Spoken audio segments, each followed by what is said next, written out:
Makikita natin sa buhay ni Manase, ang totoong repentant may pagbabago sa buhay. May pagtalikod sa kasalanan. Sabi nga nila, real repentance brings real change. Manase was rebellious. And God, in His grace, redeemed him. By then, he became repentant and changed his ways. I want to tell you the greatest act of God's grace sa buhay natin that can make all of us kneel down in awe of His mercy, that can make all of us sing praises of joy, that can make all of us say, "Worthy, worthy, worthy are you, Lord."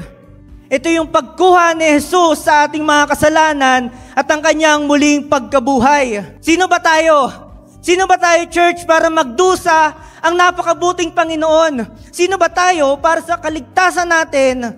Jesus went into Calvary. Sino ba tayo para ang mabuting Diyos hampasin hanggang matanggalan ng laman? Makuronahan ng tinik at mapako sa krus. Sino ba tayo, church?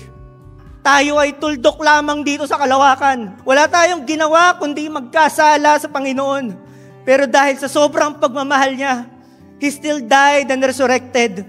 And for our sins, it is nailed on the cross. And our assurance is on what Jesus have said. It is finished.